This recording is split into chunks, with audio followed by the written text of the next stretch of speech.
Olá, meus queridos, a paz do Senhor Jesus, a graça de Deus sobre a sua vida. Eu gostaria de trazer nesse dia de hoje uma simples reflexão. Eu já estou de saída para o trabalho, mas eu não poderia deixar de falar um pouco do amor de Deus, da palavra de Deus, né? Que se encontra no Salmo 23. São só 6 versos bastante conhecidos, que diz assim: O Senhor é o meu pastor, nada me faltará. Deitar-me faz em verdes pastos, guia-me mansamente às águas tranquilas, refrigera minha alma. Guia-me pelas veredas da justiça, por amor do seu nome. Ainda que eu andasse pelo vale da sombra da morte, não temeria mal algum, porque tu estás comigo. A tua vara e o teu cajado me consolam. Preparas uma mesa perante mim na presença dos meus inimigos. Unges a minha cabeça com óleo e o meu cálice transborda. Certamente que a bondade e a misericórdia me seguirão todos os dias da minha vida e habitarei na casa do Senhor por longos dias.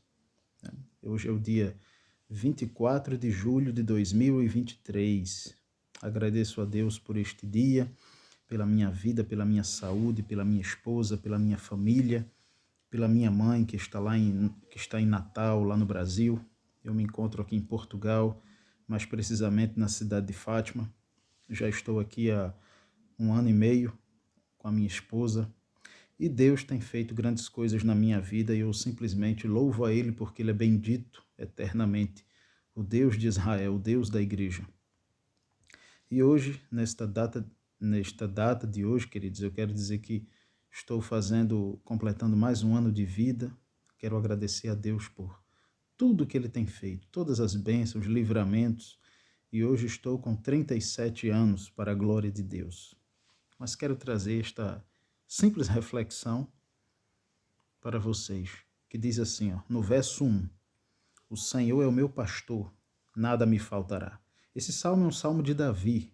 Muito provavelmente quando ele escreve, né, ele compõe esta bela canção, esta poesia, ele estava entre 13 e 14 anos de idade, era um simples adolescente que tinha uma grande responsabilidade, né, outorgada pelo seu pai Jessé, que era o de pastorear, de cuidar das ovelhas do rebanho de seu pai. Então, muito provavelmente, ele compôs essa canção falando acerca do seu dia a dia e apresentando Deus como o sumo pastor, como o pastor das nossas vidas, aquele que nos protege, aquele que nos guia, aquele que nos ama e cuida de nós, nós sendo suas ovelhas. O verso 1 ele diz, ó, o Senhor, ou seja, Deus, é o meu pastor, nada me faltará. Ou seja, ele tendo Deus na vida dele, nada mais é importante do que a presença de Deus. Porque quando tem Deus na vida de um indivíduo, de uma pessoa, de um homem, de uma mulher, obviamente que vai ter coragem, obviamente que vai ter alegria, obviamente que vai ter saúde, obviamente que as portas vão se abrir na vida deles. Então nada vai faltar. Não vai faltar nada, porque essa pessoa vai ter coragem para enfrentar o mundo, para enfrentar as adversidades, para enfrentar a vida. E Deus vai só abrindo portas e portas na vida dele ou na vida dela. Então, o Senhor é o nosso pastor também. Nada irá nos faltar. Verso 2, ele diz: Deitar-me faz em verdes pastos, guia-me mansamente às águas tranquilas. Ou seja, ele está dizendo aqui: deitar-me faz em verdes pastos. Qual ovelha que vai se deitar num pasto verdejante? Só quando ela está saciada, só quando ela está satisfeita, quando ela está tranquila. Por quê? Porque não há perigo, há descanso, há paz, há tranquilidade na vida dela, daquela ovelha. Entendo esta figura de linguagem. Então, assim para nós, hoje, há uma paz em nosso coração e tem que haver pelo fato de nós termos Deus nas nossas vidas. Porque Ele, como é o nosso sumo pastor, que guia, que protege, que provê, que providencia tudo, nada nos irá faltar, inclusive a sua justiça, o seu amor, a sua paz nas nossas vidas. São como águas tranquilas. Você já viu uma água tranquila? Né? O oceano, aquela calmaria, quando não ocorre aqueles problemas, tudo, e condições climáticas que trazem tempestade, pronto, é similar a essas águas tranquilas, as águas calmas. É a vida daquele ou daquela que confia no Senhor. O verso 3, Davi vai dizer: refrigera minha alma, guia-me pelas veredas da justiça, por amor do seu nome. Ele traz um refrigério, ou seja, uma tranquilidade, uma paz interior que emana de dentro do indivíduo para fora, para os demais. Guia-me pelas veredas da justiça, ou seja, os caminhos de Deus, os caminhos do Senhor. Eu comparo aqui para que possamos entender como uma bússola, como um GPS que nos guia pelas veredas da justiça, ou seja, Deus, o Senhor, ele guia suas ovelhas através das veredas da justiça. O que é vereda, Eduardo? Vereda é caminho, é pista, é onde percorrer, é caminho a ser percorrido, veredas. Vereda da justiça, ou seja, você praticar aquilo que é justo. É isso que Deus nos ensina através da sua palavra. Por amor do seu nome, ou seja, pelo amor que nós temos, a confiança, a salvação em Deus. Verso 4, Davi diz: ainda que eu andasse pelo vale da sombra da morte. Ele não está dizendo que nós, ou que ele, deveria passar o vale da sombra da morte. Isso aqui é uma figura de linguagem.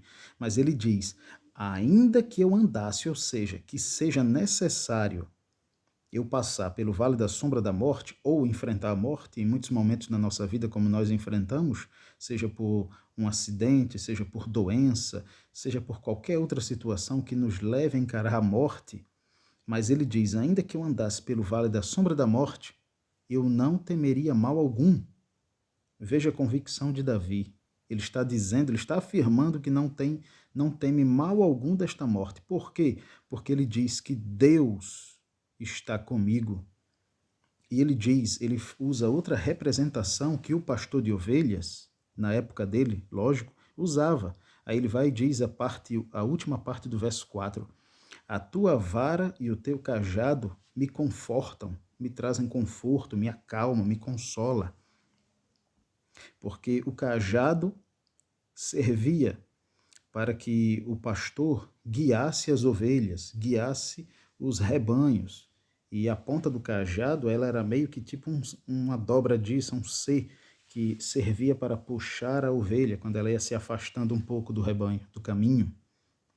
E a vara representa aquela que era usada para bater, mas não era para bater na ovelha, era para defender as ovelhas dos inimigos, dos invasores, dos lobos. Era para que serviu a vara. Verso 5, e eu já encerro, está perto.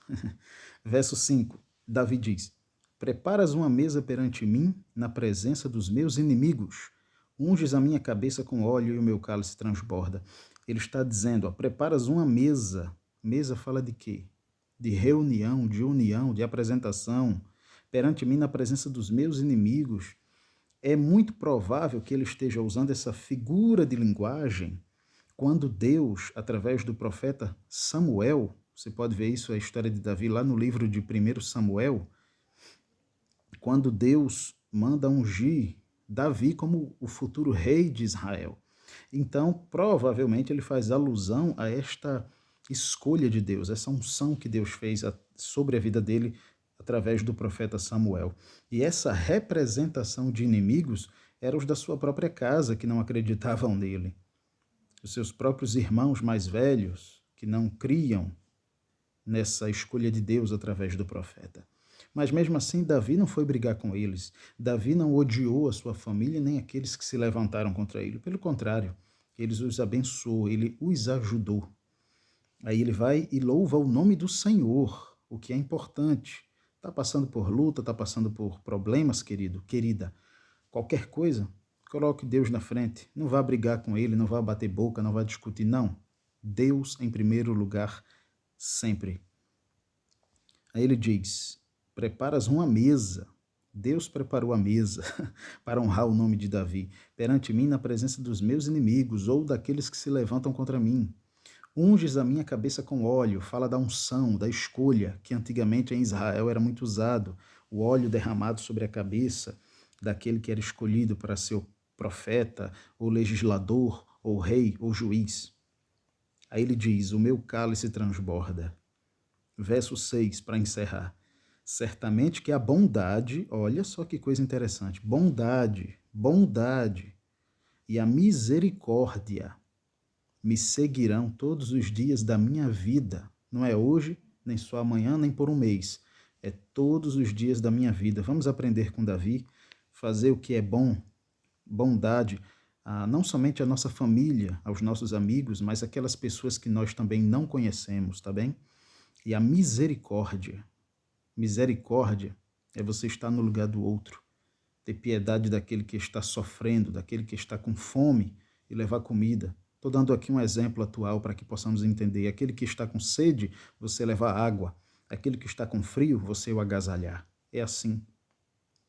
Me seguirão todos os dias da minha vida e habitarei na casa do Senhor por longos dias. Em outras traduções diz, para sempre. Que Deus te abençoe, que Deus te proteja, te guarde, faça prosperar na terra, multiplicar em todas as áreas, mas principalmente o lado da fé, o lado espiritual. Se você não perder, olha, se você perdeu tudo nessa vida, meu irmão, minha irmã, mas não perdeu a fé em Deus, então você não perdeu nada. Amém? Deus te abençoe, a paz e a graça de Cristo, Jesus, nosso Senhor e Salvador. Faça-nos uma visita à nossa igreja, à nossa congregação. Me congrego aqui na Igreja Cristã Ministério Resgatando Vidas, aqui na cidade de Fátima. Fica próximo ao mercado de Fátima, ok? Deus os abençoe.